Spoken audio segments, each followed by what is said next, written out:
Hello everyone, good evening সবাইকে। তো এখন বেজে গেছে 7টা। আর দিদাদের বাড়িতে বললাম যে সকালবেলা মা বাড়িতে এসেছি। তো দিদার সে আগেকার ঘটনা, মানে দিদার বিয়ে বলো, দিদার দাদার বিয়ে সব শোনাচ্ছে আমাদেরকে গল্প করে। তো সেটাই তোমাদের সাথে একটু শোনাই আমি, তোমরাও একটু এনজয় করো, কারণ আগেকার দিনের গল্প শুনতে সবার ভালো লাগে। তো তোমরা শুনতে থাকো দিদার কথা।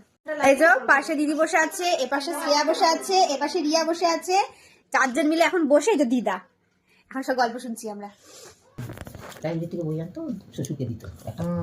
এই করতে করতে রোজই বই তো শেষ হয়ে যেত, আবার দিয়ে আসতে এই করে রোজ দিত। প্রায় দিবি প্রায় মানে না, রোজই ধর বিকেলবেলা হাঁটতে বাজার দিকে তো। তারপরে তো বিয়ে ঠিক হলো, বিয়ে ঠিক হলো তখন তো সেই কি অবস্থা, না পাওয়া যাচ্ছে তেল, না পাওয়া যাচ্ছে ঘি। কেন?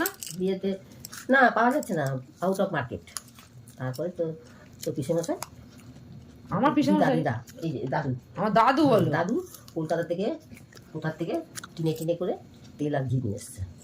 তাহলে তো দাদু তুমি মিলে বিয়েতে খুব মজা করেছো, হ্যাঁ? তারপর- নাচ করেছো? এবার দাদা তুমি রান্নাঘাট থেকে এখানে দুর্গাপুর চলে গেছিলে আবার বাপের বাড়িতে 1 মাস আগে থেকে দাদার নিয়ে বিয়ের যেত। উপলক্ষে। হ্যাঁ 1 মাস আগে থেকে নিয়ে যেত। কাজ করে না ওই যে তখন দিদা কি তখন করছিল? মাদুর ঠাদুর কিনতো না, সবাই এসে শোবে তো, ও বিছানা ছিল না? বিছানা ছিল, মাদুরটা তো তলায় পাবে, 17 ইঞ্চি মাদুর। তখন তুমি একটাই মেয়ে না? না তারও দিদি আছে। মানে ওই দিদিরও তো এসেছে তাহলে। দিদির বিয়ে হয়ে গেছে, তোমার বিয়ে হয়ে গেলো, এবার এই দাদুর বিয়ে, তাই তো? হ্যাঁ আমাদের পরেই ওর বিয়ে হয়েছে। তারপর কি করলাম? তারপরে তো যাই হোক 1 মাস পরে তারপরে ও গেছে কি ওদের তো খবর দিচ্ছে দাদা চলে এসেছিল কলকাতা। টিম তো একা নিয়ে আসা যায় না।